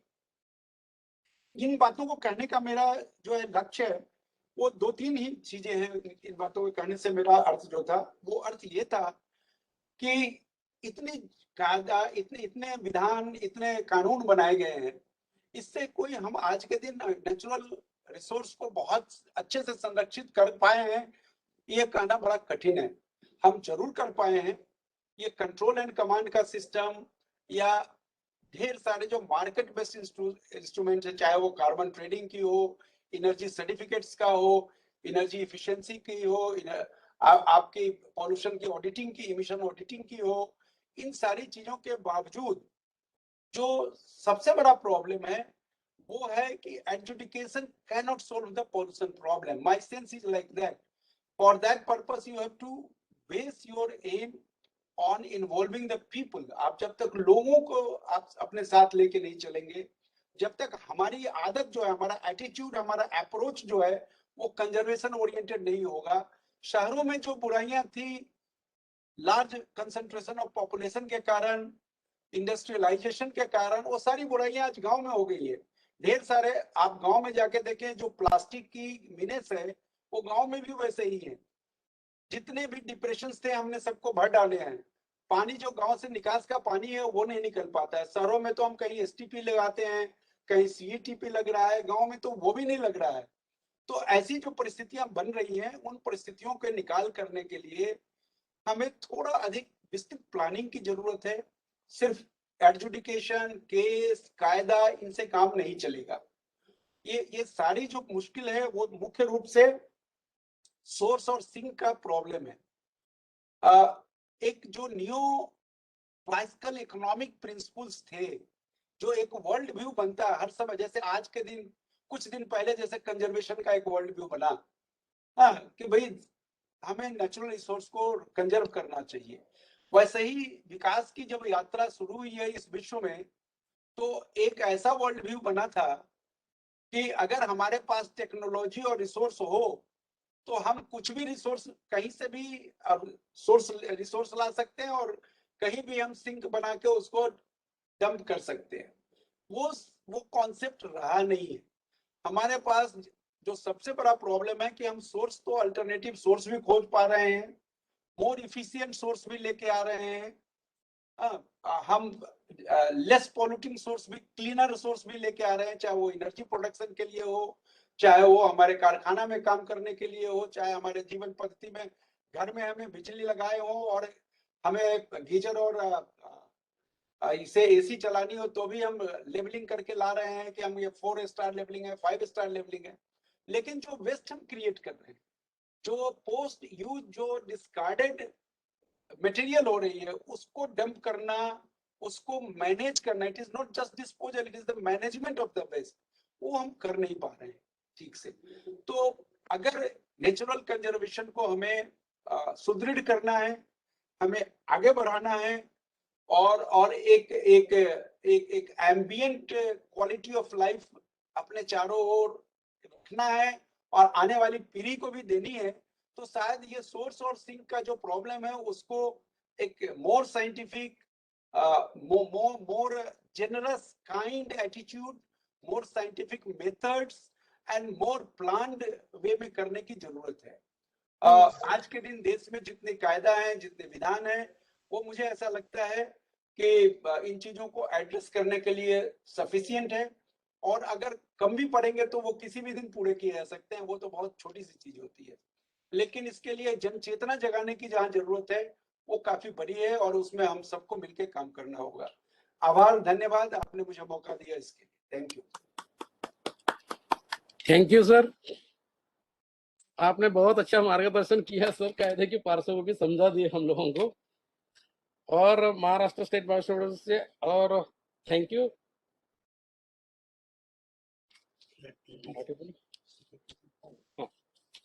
सर, यानंतर महाराष्ट्र राज्याचे वन विभागाचे प्रधान सचिव वने माननीय श्री बी वेणुगोपाल रेड्डी सर यांना मी विनंती करतो की त्यांनी या कार्यक्रमानिमित्त त्यांचं मनोगत व्यक्त करावं।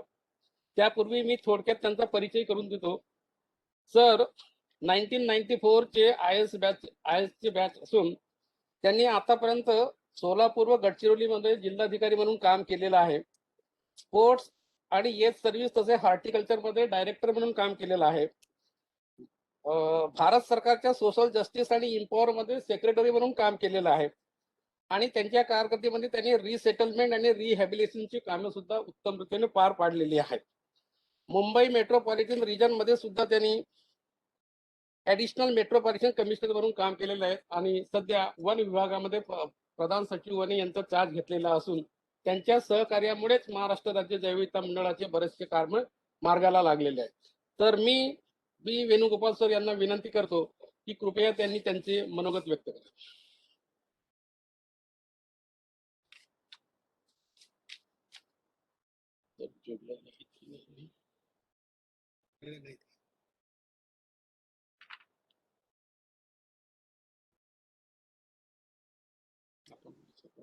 कनेक्टेड नाही।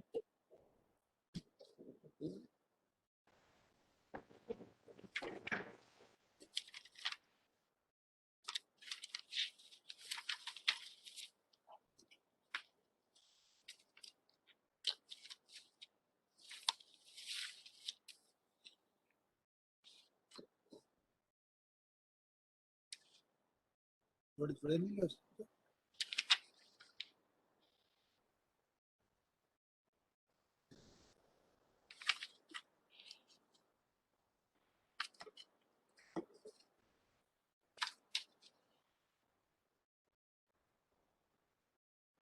तब तक तुम प्राइस का तुम शुरुआत करो, तब तक वार्ड बनाओ।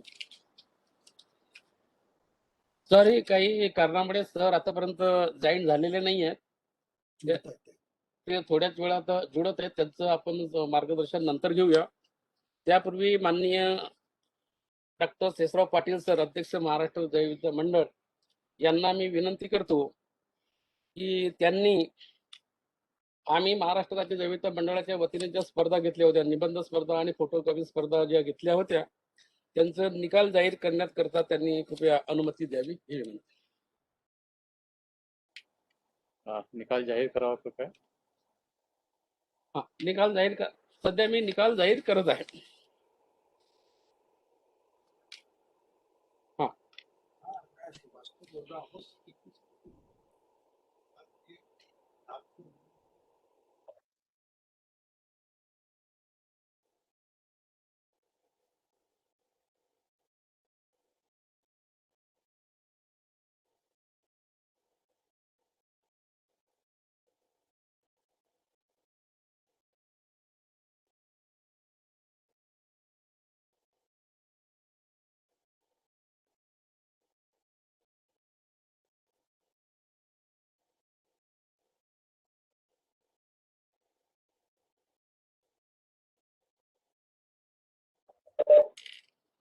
हा, तर आपल्याला माहीतच आहे निसर्गामध्ये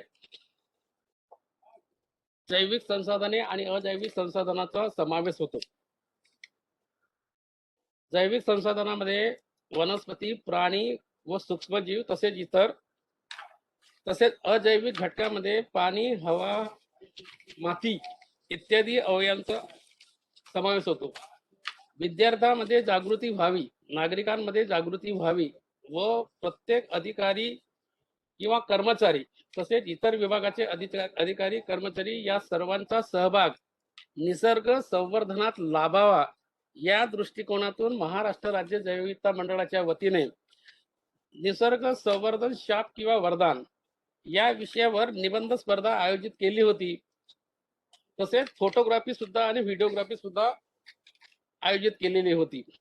या स्पर्धेमध्ये साधारणतः 100 विद्यार्थ्यांनी प्रवेश घेतला होता. प्रवेशिका त्यांच्या प्राप्त झालेल्या आहेत आणि 3 सदस्यीय समितीकडून त्यांची तपासणी झाल्यानंतर आम्ही 6 क्रमांक काढलेले आहेत. निबंध स्पर्धेमध्ये 3 क्रमांक आणि फोटोग्राफी व्हिडिओग्राफी मध्ये 3 क्रमांक असे एकूण 6 क्रमांक काढलेले आहेत. रिझल्ट डिक्लेअर झाल्यानंतर प्रत्येक प्रवेशिकाकडून त्यांचे अकाउंट नंबर मिळाल्यानंतर आणि ईमेल नंबर मिळाल्यानंतर महाराष्ट्र राज्य जैवविविधता मंडळाकडून देय असलेली रक्कम त्यांच्या खात्यामध्ये वरती करण्यात येईल. तसेच त्यांना प्रशस्ती पत्र सुद्धा पाठवण्यात येईल. तर निबंधाचा निकाल मी जाहीर करत आहे. प्रथम क्रमांक श्वेता बाबाजी गावडे, त्याच्यात नाव आलेलं आहे का? द्वितीय क्रमांक श्रद्धा उद्धव ठाकरे नाही घोडके. तिसरा क्रमांक विष्णू रघुनाथ गवडी. विद्यार्थ्यांचे अभिनंदन. कोणी विद्यार्थी हजर आहेत का तिथे? नहीं, अभी इसके बाद ऐसा करो, सेक्रेटरी साहब ज्वाइन हो रहे हैं, करने के बाद उनको बोलो, सेक्रेटरी साहब को बोलो। जॉईन हो गई क्या? बोलो क्या? हाँ ज्वाइन हो गए होंगे, इसको ये फिनिश करो, वो ज्वाइन हो हे गए। झालं. हे करू का? तुमच्या तीन डिक्लेअर करतो. हाँ नहीं, डिक्लेअर सर्व करून द्या. हा, त्यानंतर व्हिडिओग्राफी आणि फोटोग्राफी मध्ये प्रथम क्रमांक Shri Chandrakant Nagtode. Video Good morning, guys. This is 6 a.m. on a Saturday morning, and we are ready to go to Green Sunrise Hill. This is how we spend our weekends, something that we are excited to share with you all today.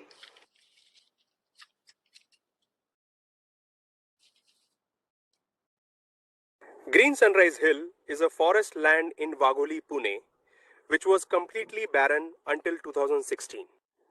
Today, this has transformed into a lush green forest cover with more than 15,000 native plants. This has happened with non-stop efforts from warriors of Green Sunrise Hills Foundation, who have tirelessly engaged themselves into sustainable plantations and maintenance activities around the year. During the early days, our volunteers used to carry water from foothill to hilltop in cans, watering only limited plants. With an increasing number of plants over the years, the need for sufficient water became the topmost priority. With community efforts and contribution, we resolved this problem by laying pipeline and installation of 9 tanks with 5,000-liter capacity each over the time. As a part of sustainable plantation, our core focus is not only about plantation, but to ensure a higher plant survival rate. We achieve this with our regular maintenance activities like loosening of soil, trimming, pruning, mulching, etc. throughout the year. Every season comes with its own unique challenges, especially during summers. The grass dries up, creating a threat for wildfires. To prevent this, we indulge in grass cutting exercise, creation of fire separation lines to save plants just in case of a fire outbreak happens. Creating the best out of waste, we use the same grass for compost making, which acts as a natural fertilizer for plants. हमारी प्यारी वसुंधरा पृथ्वी वायु, भूमि एवं जल, यह हमें अपने पुरखों से विरासत में नहीं मिले हैं, अपितु यह एक ऋण के रूप में अपने बच्चों को प्राप्त हुआ है। इसलिए यह विरासत हमें अपनी अगली पीढ़ी को सुपुर्द करनी है, जैसे हमें प्राप्त हुई थी। धन्यवाद। जय हिंद। धन्यवाद. द्वितीय क्रमांक आहे श्री किसन काळे, वॉटर कन्झर्वेशन मध्ये. नमस्कार. आता आपण आलोय खाटपेवाडी तलावावर आणि 2 वर्षापूर्वी हा तलाव ठणठणीत कोरडा होता आणि 2 वर्षापूर्वी किर्लोस्कर वसुंधरा अभियान याच्या अंतर्गत संयोजक त्याचे वीरेंद्र चित्राव आहेत, त्यांनी हा तलाव पुनर्जीवित करण्यासाठी हाती घेतला आणि इथे जवळपास 1972 सालीचा जो काळ होता तेव्हापासूनचा हा 1972 साली तलाव तयार करण्यात आलेला आहे. आणि त्यानंतर गाळ काढला नव्हता, तर गेल्या 2 वर्षापूर्वी 300 ट्रक याच्यातून गाळ काढला आणि त्यानंतर या 2 वर्षामध्ये पहा किती पाणी साचलंय. जवळपास 20 फूट खाली पाणी आहे आणि ते आता याच्या बाजूनी झाडं लावणार आहेत. असा हा तलाव अतिशय सुंदर दिसतोय आणि इथे आज हा उपक्रम आहे की जे कोविडमध्ये गेलेले आहेत, मृत्यू पावलेत, त्यांच्या स्मृतिप्रित्यर्थ झाडं लावण्यात येणार आहेत. हे त्यांच्या पाटाने इथे झाडं लावलेत. तर या गावकरी, इथले जे गावकरी आहेत आता तेच याचं संवर्धन करणार आहेत. आणि इथे एक मध्ये आयलँड पण बनवला आहे जो 20 फूट आहे आतमध्ये, पलीकडे आहे. आणि इथले गावकऱ्यांना समजावून इथल्या गावकऱ्यांनीही सहकार्य केलं आणि हा तलाव संवर्धन करण्याचा त्यांनी ध्यास घेतलेला आहे. आणि इथून पुढे गावकरीच हा तलाव आता संवर्धन करतील, चांगला ठेवतील. प्रत्येक गावातल्या नागरिकांनी जर असा त्यांच्यात गावाजवळचा तलाव असा पुनर्जीवित केला तर पाण्याची कमतरता कधीच भासणार नाही. त्यासाठी हे एक चांगलं मॉडेल आहे, पेवाडी तलाव. आणि याच्या बाजूनी समोर जी दिसतात ती झाडं लावलेत कडेला आणि या बाजूनी झाडं लावण्यात येणार आहेत आज. त्यामुळे हे अजून 1-2 वर्षांनी खूप सुंदर असं ठिकाण दिसणार आहे. असा हा खाटपेवाडी तलाव. असेच छान निसर्ग एक व्हिडिओ पुढल्या व्हिडिओमध्ये आपण भेटूया. तोपर्यंत धन्यवाद. वीसी पे आ जाओ सर, नुकतेच मान्य श्री प्रधान सचिव वने सर जॉईन झालेले आहेत, तर मी त्यांना विनंती करतो की आजच्या दिवसानिमित्त त्यांनी त्यांचे मनोगत व्यक्त करावे. नाम बोल दो. मान्य श्री बी वेणुगोपाल सर, प्रधान सचिव वने. सर्वांना नमस्कार. बायोडायव्हर्सिटी बोर्डच्या सन्माननीय चेअरमन श्री पाटील साहेब, सन्माननीय मेंबर सेक्रेटरी श्रीवास्तव साहेब आणि इतर सर्व माझे सहकारी अधिकारी आणि मित्रांनो, मी सुरुवातीला आपण सर्वांना शुभेच्छा देतो. आम्ही बायोडायव्हर्सिटी दिन आज साजरा करत आहोत आणि त्यानिमित्ताने आपण सर्वांनी उत्सुकतेने सहभाग घेत आहात. त्याच्या बाबतीत मी मनापासून आपण सर्वांना धन्यवाद देतो आणि आपल्याला शुभेच्छा पण देतो. बायोडायव्हर्सिटी कन्झर्वेशनसाठी आम्ही अनेक प्रकारच्या उपक्रम हाती घेतलेले आहे. त्याच्यामध्ये आज काही सिम्बॉलिकली काही म्हणजे उत्कृष्ट कामांना बक्षीस देण्याच्या आपण उपक्रम हाती घेतलेले आहे. अशा प्रकारचे एक उत्कृष्ट काम हाती घेतल्याबद्दल मी श्रीवास्तव साहेबांना आणि श्री पाटील साहेबांना दोघांना अभिनंदन करतो. बायोडायव्हर्सिटी कन्झर्वेशनच्या महत्व काय आहे आपण सर्वांना म्हणजे सांगण्याची काय गरज नाही, कारण आम्ही सर्वांना माहित आहे की बायोडायव्हर्सिटी कन्झर्वेशन किती महत्वाचे आहे. हे सांगत असताना एक मला या निमित्ताने प्रामुख्याने नमूद करावे असं वाटते की ही बायोडायव्हर्सिटी कन्झर्वेशन जे आहे एक आपला लाईफस्टाईलचा भाग होणे खूप महत्वाचे आहे.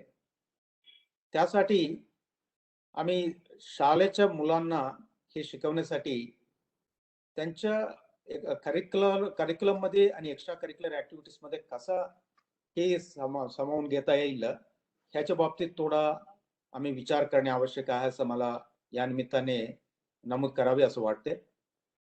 मी श्रीवास्तव साहेबांना विनंती करतो की त्याच्या बाबतीत आपण विचार करावी आणि त्याच्यानंतर आम्ही state council for education research and training जे आहे त्यांच्याबरोबर किंवा त्याच्या संबंधित यंत्रणा जे असतील त्यांच्याशी बोलून ह्याच्या बाबतीत थोडा सिरियसली विचार होणे आवश्यक आहे असं माझ्या एक मत आहे. आणि आता biodiversity conservation in fact it is all the more necessary now than any time else before. त्याचं कारण असं आहे की आता वाढत असलेली लोकसंख्या आणि त्याच्या म्हणजे ह्युमन ऍक्टिव्हिटीज आणि पॉप्युलेशनच्या प्रेशर जे आहे त्याच्यामुळे बायोडायव्हर्सिटी खूप म्हणजे ऍक्झलरेटेड पद्धतीने कमी होण्याचा प्रकार आपला समोर निदर्शनास येत आहे. त्यामुळे म्हणजे we have to in fact step up our activities in a much bigger way. आता बायोडायव्हर्सिटी रजिस्ट्रेशनसाठी आम्ही अनेक प्रकारचे उपक्रम हाती घेतलेले आहेत. त्याच्यामध्ये सर्व जिल्ह्यातून आणि सर्व क्षेत्रीय स्तरावरच्या सर्व अधिकाऱ्यांनी मनापासून काम करून ते प्रोग्राम बऱ्यापैकी यशस्वी केलेत. त्यासाठी मी सर्वांना धन्यवाद देतो आणि अभिनंदन करतो.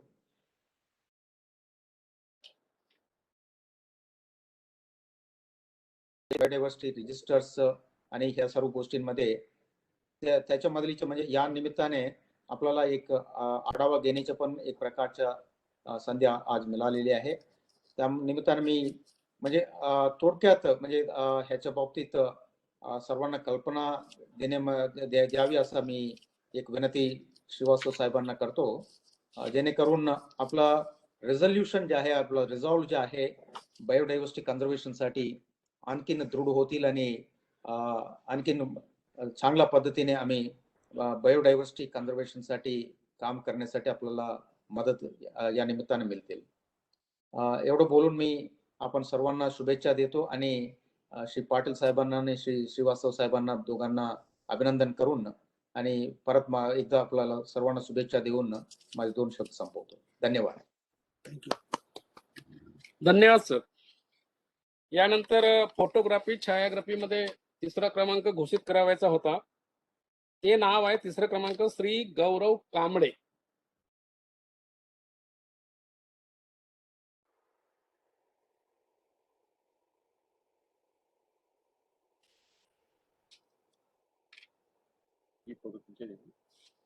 चार फोटो आहेत. ते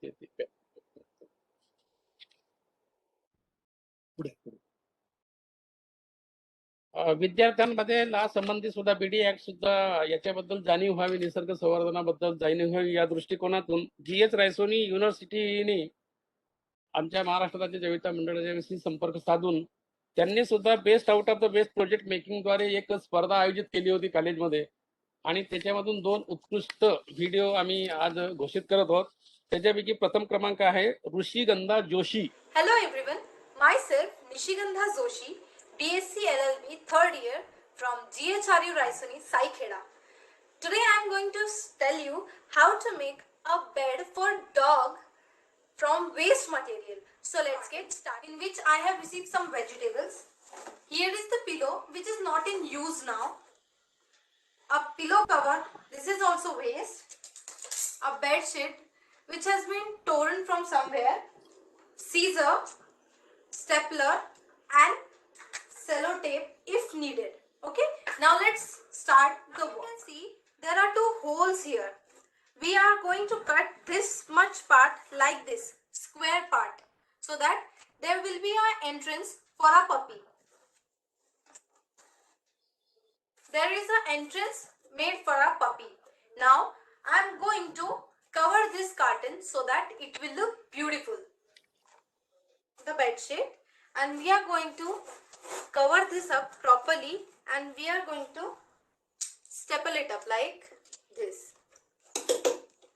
And now like this only we have to cover all the sides. I have used this dupatta because my box was small and the bed sheet was big. Now it's turn for the pillow.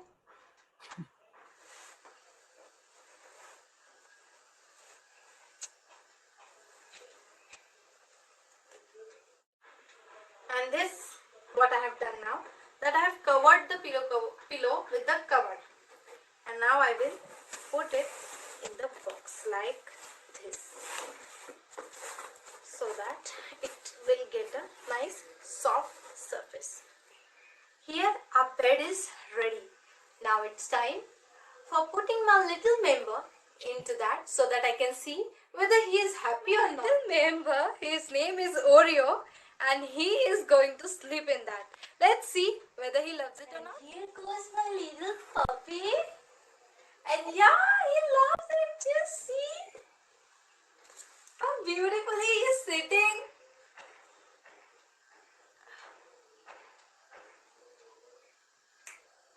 Oreo. This is the best thing which we can make with a carton which is waste. Useful, na? Let's try this bed. Now you can also try this at home with the waste materials for your puppies so that they can sleep well. Thank you. दूसरा एक video आहे लोकेश मोहोळ.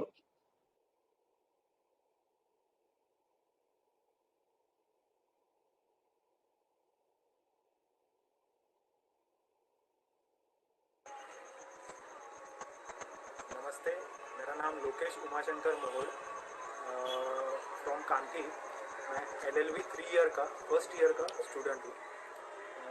अपना जो theme है best from waste है, उसका एक project हम तैयार KIA है जो हम पिछले 2 साल से घर पे कर रहे हैं.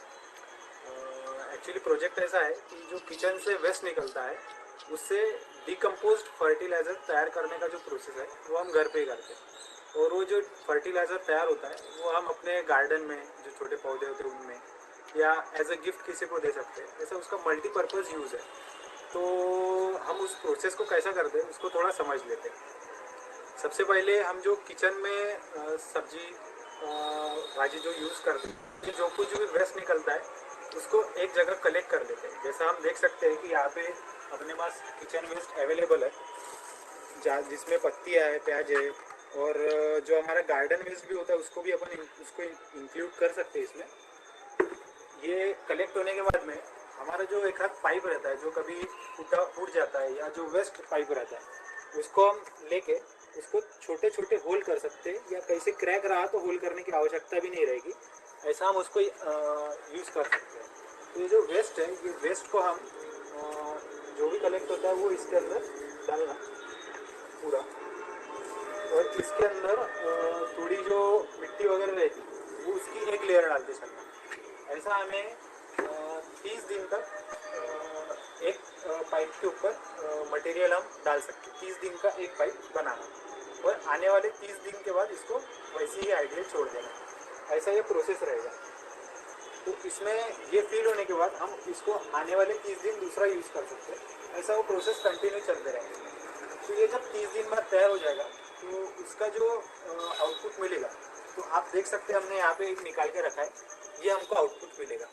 तो इसको एक 2-4 दिन सूखने देने के बाद इसको छान लेना पड़ता है. तो अगर हम इसको अच्छे से छान लेंगे तो एकदम फिनिश प्रोडक्ट जो है जो अपन गार्डन में यूज़ कर सकते हैं. तो आप देख सकते हैं ये एकदम ब्लैक कलर का फिनिश प्रोडक्ट हमारे पास तैयार है.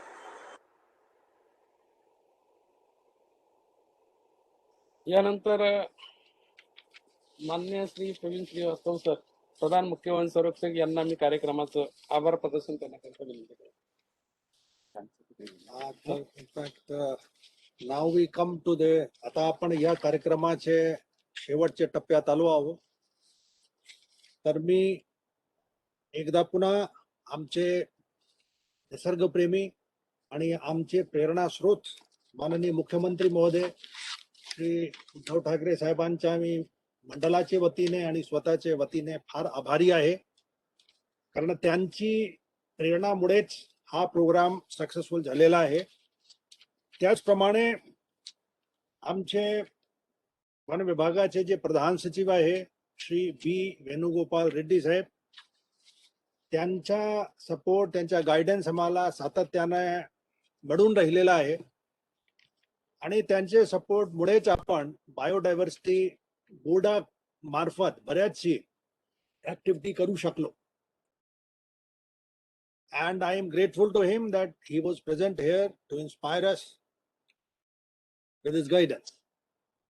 Also, I am grateful to Dr. A.K. Verma ji, Honorable Member Technical National Green Tribunal, for enlightening all of us about the evolution of legal processes, institutional jurisprudence, and top of all, wisdom about how to make best out of waste.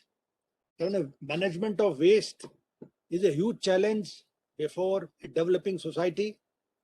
आणि मला वाटते जेव्हा आपण when we talk of sustainable development, it is the skill to make something good out of waste that makes the development, especially sustainable development, possible. There's an old saying that pollution is energy out of place. If we are able to use pollutants and pollution in a constructive and meaningful manner, perhaps we are in position to use that energy in a skillful manner. आणि त्यामुळे जे आपण natural रिसोर्सेसचे management बद्दल बोलतो, त्यासाठी आपण नाविन्यपूर्ण applications करून आपण सस्टेनेबल डेव्हलपमेंट कडे वळू शकतो. त्याचप्रमाणे आमचे बोर्डचे जे चेअरमॅन आहे डॉक्टर पाटील साहेब, त्यांनी त्यांचा वेळ काढून आज ते उपस्थित राहिलेले आहे, त्यांचाही मी आभारी आहे. At the same time doctor वरदगिरीजी, त्यांनी वेस्टर्न घाटचे हॅबिटॅट, त्याचे जे एंडेमिक फ्लोरा आहे, फौना आहे, त्याच्याबद्दल सर्वांना कल्पना दिलेली आहे.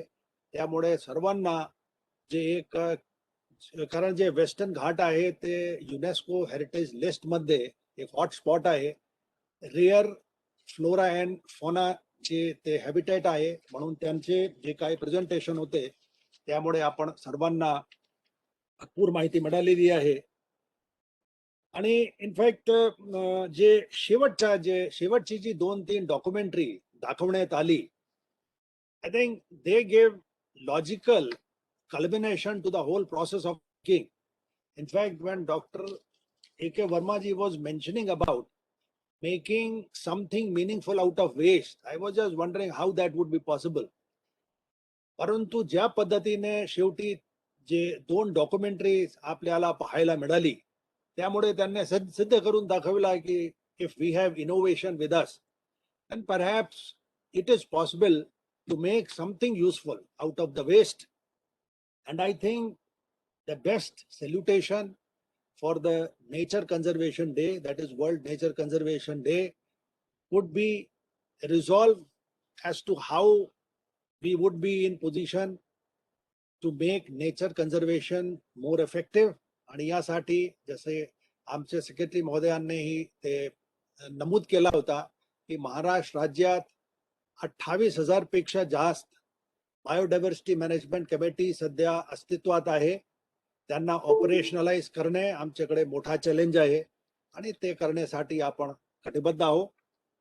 म्हणून आज जागतिक निसर्ग संवर्धन दिवसाच्या निमित्ताने आपण सर्वांनी निसर्गाच्या सातत्याने आपण संवर्धन करू, व्यवस्थापन करू, जेणेकरून आज ज्या डिफिकल्ट टाइम्स जे आपले राज्यासमोर आलेले आहे, अतिवृष्टीचे, पुराचे, कदाचित कुठेतरी निसर्गाचा प्रकोप त्या दृष्टीने आपल्याला जाणवत आहे, सर्वांना जाणवत आहे.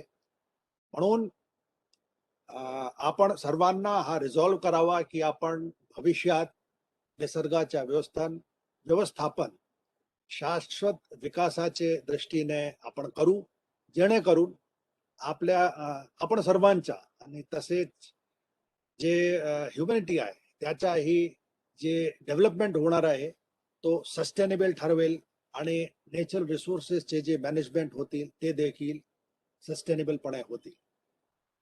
तर एवढा बोलून मी माझे बाहेरचे जे 2 शब्द आहेत ते संपवतो. Once again I thank and also extend my best compliments, congratulations to all the winners of all 3 competitions, essay competition, documentary competition and video competition. ते सर्वांना माझ्याकडून शुभेच्छा आणि माझ्याकडून त्यांचं अभिनंदन एवढं सांगून मी माझे 2 शब्द संपवतो. आणि आजचे वेबिनारला जे कोणी जॉईन झालेले आहे सर्वांचा मी मनापासून आभार व्यक्त करतो. आणि आज वर्ल्ड नेचर कन्झर्वेशन डेचा वेबिनार या निमित्ताने आज संपवतो एवढा जाहीर करून माझे 2 शब्द संपवतो. थँक्यू. नमस्कार.